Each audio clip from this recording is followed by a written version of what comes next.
Assalamualaikum warahmatullahi wabarakatuh. Perkenalkan, nama saya Imam Maulana Safa Saribo. Saya mahasiswa dari Politeknik LPP Yogyakarta. NIM 1804084. Di sini saya sedang berada di Desa Sorkam Kanan, Kecamatan Sorkam Barat, Kabupaten Tapanuli Tengah, Sumatera Utara. Saya mendapat tugas mengenai identifikasi jenis, yaitu pemeliharaan tanaman belum menghasilkan. Nah, yang saya akan bahas ialah apa saja kegiatan-kegiatan yang termasuk ke dalam pemeliharaan tanaman belum menghasilkan. Nah, di sini bisa kita lihat tanaman belum menghasilkan. Nah, bisa kita lihat ya. Nah, jadi kegiatan-kegiatan yang termasuk ke dalam pemeliharaan tanaman belum menghasilkan tersebut ialah yang pertama, pemeliharaan pasar rintis atau jalan tikus. Pasar rintis tersebut terdapat di antara dua baris tanam kelapa sawit. Nah, tujuan dari pemeliharaan pasar rintis ini ialah untuk memudahkan pekerja dalam melaksanakan teknis budidaya tanaman. Contohnya kegiatan panen, kegiatan semprot, dan kegiatan pemupukan, seperti itu. Selanjutnya ialah yang kedua, perawatan piringan. Nah, tujuan daripada perawatan piringan ini ialah untuk memudahkan para karyawan panen dalam mengutip brondolan. Di sisi lain, supaya lebih memudahkan para karyawan dalam melaksanakan kegiatan pemupukan gitu.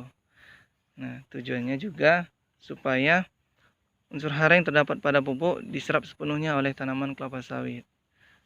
Nah, yang selanjutnya, yang ketiga, pengendalian gulma.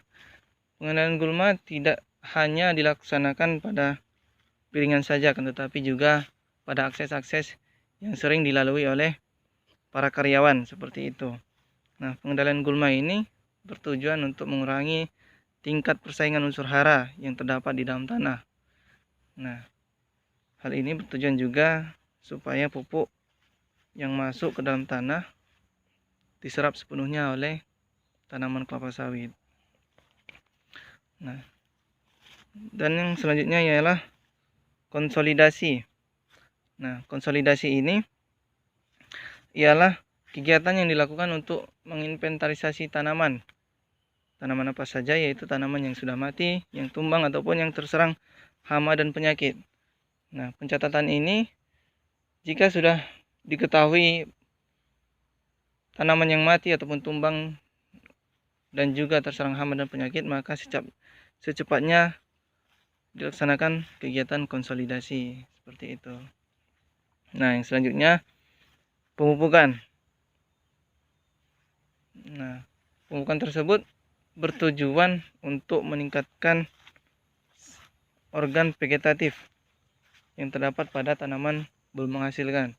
Nah, jadi dengan adanya kegiatan pemupukan, maka diharapkan organ vegetatif tanaman akan lebih optimal, seperti itu.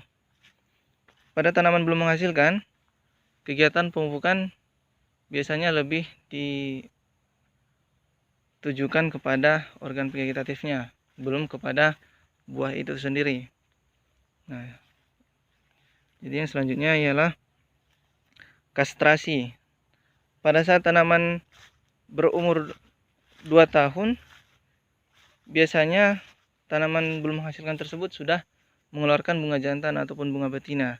Nah, jika ini dibiarkan, maka unsur hara yang terdapat di dalam tanah tersebut akan dialihkan kepada organ generatifnya.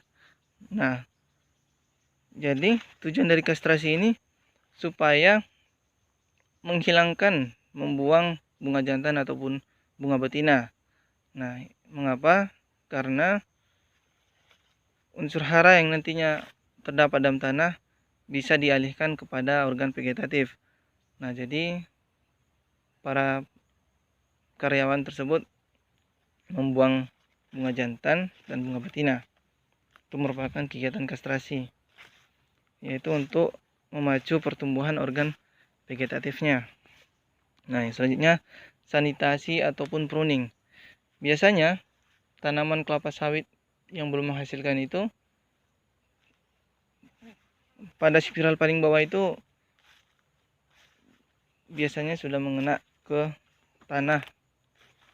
Bisa kita lihat. Nah, jadi pelepah yang sudah mengena di permukaan tanah itu harus dibuang.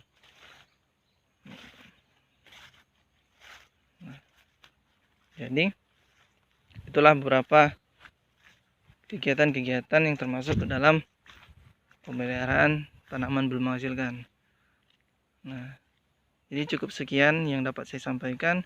Jika ada perkataan yang salah ataupun silaf dari saya, mohon dimaafkan. Saya akhiri. Wabillahi taufiq wal hidayah. Assalamualaikum warahmatullahi wabarakatuh.